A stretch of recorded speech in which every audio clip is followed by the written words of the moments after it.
Hello everyone and welcome to the channel. आज की video बहुत इंपॉर्टेंट होने वाली है क्योंकि अगर आप इंटरव्यू के लिए प्रिपेयर कर रहे हैं तो उससे पहले आपको ये जानना बहुत ज़रूरी है कि ऐसे कौन कौन से डॉक्यूमेंट्स हैं जिनकी आपको रिक्वायरमेंट हो सकती है ड्यूरिंग द इंटरव्यू।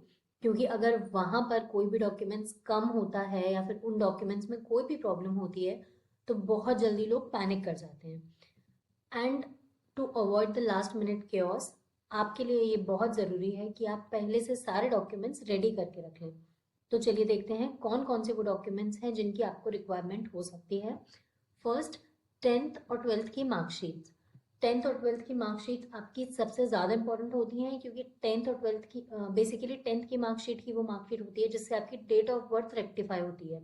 तो इसीलिए टेंथ और ट्वेल्थ दोनों की मार्कशीट्स होना बहुत ज़रूरी है। आप ये दोनों कैरी करके लेकर जाइएगा। सेकेंडली, ग्रेजुएशन की अगर आपकी हाईएस्ट डिग्री जो है वो ग्रेजुएशन है, अगर आपने बीएससी किया है, हाईएस्ट डिग्री आपकी ग्रेजुएशन है, तो आपको सारे यानी कि 8 सेमेस्टर्स की मार्कशीट ले जानी है और फाइनल डिग्री जो आपको कंप्लीट एक डिग्री मिली होगी वो भी आपको ले जानी है।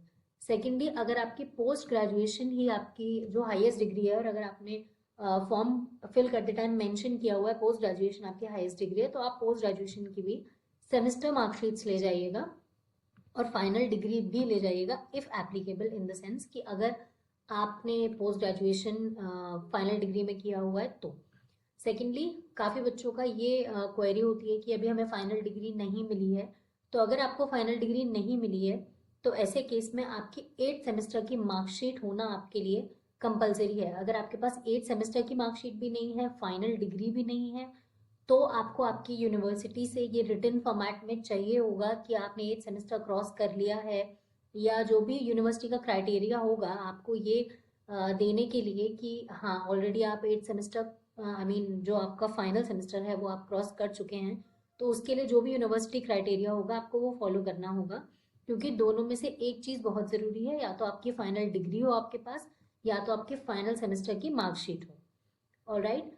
सेकेंडली, जब आप फॉर्म फिल करते हैं तो आपको पता होगा कि वहाँ पर एक साइड में चीज़ भरी जाती है कि कंप्यूटर, अगर आपने या तो आपने कोई सर्टिफिकेट कंप्यूटर में किया हो या फिर आपने अगर एज अ सब्जेक्ट उसे ग्रेजुएशन में या फिर टेंथ ट्वेल्थ में आपने उसे एज अ सब्जेक्ट पढ़ा हो तो वो कंप्यूटर बहुत ज़रूरी होता है उस टाइम, क्योंकि उस टाइम आपने जो भी मेंशन किया होगा वही चीज़ आपको लगानी होगी। अगर आपने टेंथ ट्वेल्थ में या ग्रेजुएशन में वो पढ़ा हुआ है कंप्यूटर एज अ सब्जेक्ट तो आप वहाँ पे वो शो कर सकते हैं।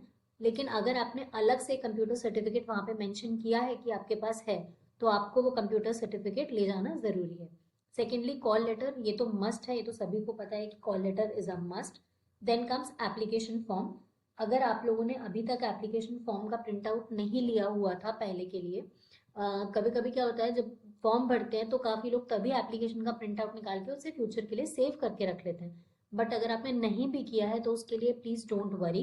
एप्लीकेशन फॉर्म विंडो ओपन हो जाएगी जब इंटरव्यू के कॉल लेटर आउट होते हैं, उसी के आसपास एप्लीकेशन फॉर्म विंडो ओपन हो जाती है उन कैंडिडेट्स के लिए जिनको इंटरव्यू में बुलाया जा रहा है। तो आप तब भी अपना एप्लीकेशन फॉर्म डाउनलोड कर सकते हैं। Second, photo ID proof, Aadhaar card PAN card आपने जो भी लगाया है आप वो photo ID proof with original as well as photocopy, खैर फोटो कॉपी का मैं आपको बाद में बताऊंगी। एज ऑफ नाउ आपने जो भी आईडी प्रूफ फॉर्म फिल करते टाइम लगाया है वो आपको ले जाना ज़रूरी है। पासपोर्ट साइज फोटोग्राफ, आप अपनी 6 से 7 पासपोर्ट साइज फोटोग्राफ्स लेकर जाइएगा, क्योंकि कभी कभी वहाँ पे वो लोग फॉर्म फिल कराते हैं आपके फोटोग्राफ्स अटेस्ट करवाते हैं, अटैच करवाते हैं, तो that will be beneficial for you.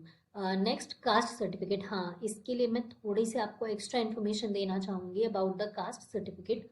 होता क्या है ना, कास्ट सर्टिफिकेट लोग अपने स्टेट का बनवा लेते हैं, स्टेट लेवल का, and when they go for IBPS AFO interview, या फिर एएफओ का भी नहीं, अगर आप पीओ भी मानेंगे इंटरव्यू के लिए, आरआरबी पीओ भी मानेंगे, तो भी जो कास्ट सर्टिफिकेट्स चलते हैं ना वो आपके सेंट्रल लेवल के होने चाहिए।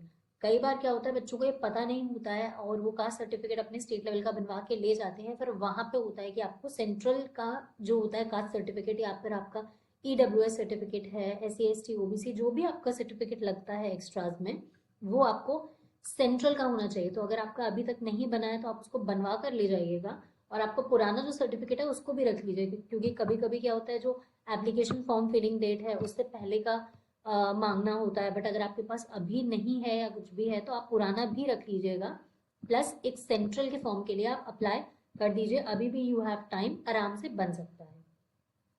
Then comes the NOC.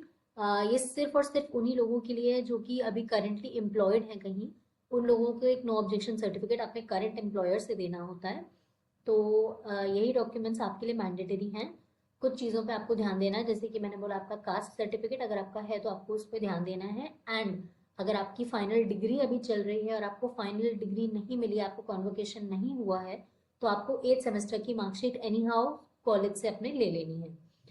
Secondly, आपको ये सारे डॉक्यूमेंट्स ओरिजिनल में तो कैरी करने ही है, बट एटलीस्ट आप एक सेल्फ अटेस्टेड फोटोकॉपी लेकर जाइएगा। सेल्फ अटेस्टेड का मतलब होता है आप हर पेज पे, उस डॉक्यूमेंट्स के हर पेज पे आपको नीचे की तरफ साइन करना होगा। ऐसी जगह साइन करिएगा जहां से उस डॉक्यूमेंट की कोई भी इंफॉर्मेशन छुप ना रही हो। राइट बॉटम में कर सकते हैं, लेफ्ट बॉटम में कर सकते हैं, मतलब बॉटम में ही करिएगा कहीं भी। तो आपको ये सारे documents in original as well as एक सेल्फ अटेस्टेड फोटोकॉपी सबकी ले जानी है। इनके अलावा अगर आपको कोई भी किसी भी डॉक्यूमेंट्स के रिगार्डिंग कंफ्यूजन है तो आप कमेंट सेक्शन में बताइएगा, I will look into it. तो ये सारे डॉक्यूमेंट्स आप अभी से अरेंज करके रख लीजिए, ताकि आपको फाइनल कॉल जब आए इंटरव्यू का तो आपका जो एनजाइटी होती है, जो क्योस होता है, वो ना हो और आप अच्छे से इंटरव्यू के लिए प्रिपेयर कर सकें।